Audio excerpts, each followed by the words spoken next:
Сәлеметсіздер ме, құрметті мен көрермендерім, қалдарыңыз қалай?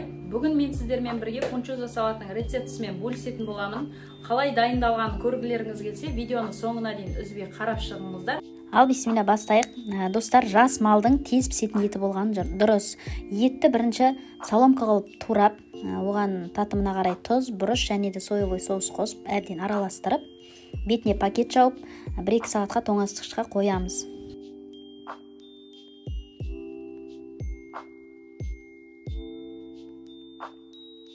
Ал енді біздің фунчозамыздың құрамына болгар бұрышы, 2 тал қияр, 1 сәбіз, чеснок, кішкентай болғасын 2-ін алдым, ірі болса 1, петрушка, корейский тұз және үйдегі ас тұзы қажет, паприка, уксус, фунчозаның приправасы қажет, және де фунчозаның лапшасы қажет, және де қант қажет болады.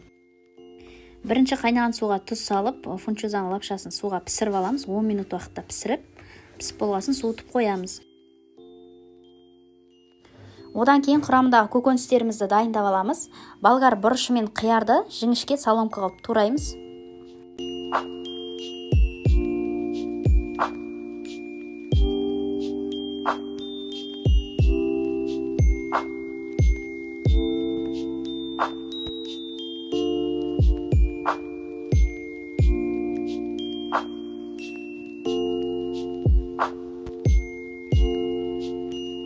Сосын сәбізді чимчи салатқа арналған теркамен өткізіп аламыз. Одан кейін чеснокты майдалап тураймыз, немесе арнайы чеснок езетімен еземіз.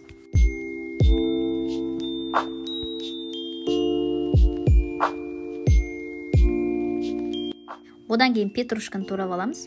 Осылайша барлық көкөністерімізді дайындап аламыз.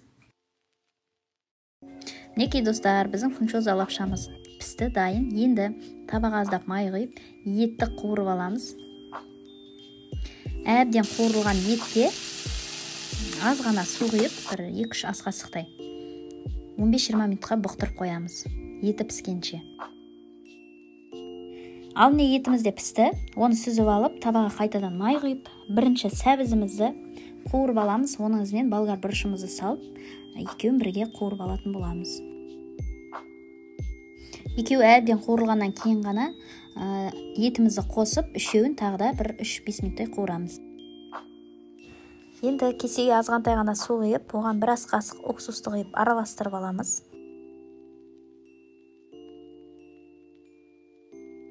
Ал мінекей, енді бізге барлығын араластыру ғана қалды. Бірінші үлкендеу ыдысымызға лапшамызды салып аламыз. Одан кейін обжаркамызды саламыз.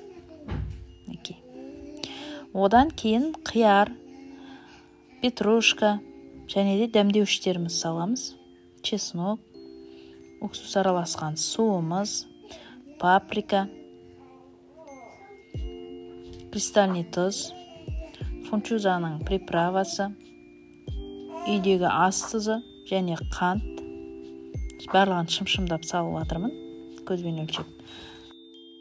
Ал енді бұны мен үйге өзімізге дайындап жатқасын қолыммен араластыра беремін, перчаткасыз.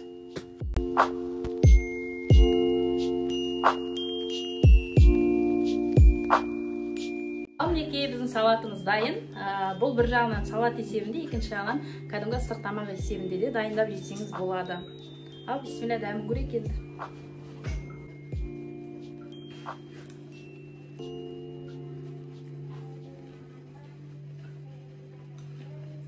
Дәм өте әдемі шыққан. Егер сізге ащы болғанын қаласаңыз, қызыл бұрыш қоссаңыз болады паприканың орнына.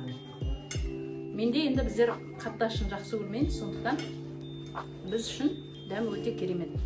Назарларыңызға көп-көп рахмет. Менің каналыма жазылып, лайк басып қолдап отырыңыздар. Егер менің рецептім бойынша дайындап жатсаңыздар, комментарийға қалай шыққанын бөлісіңіздер.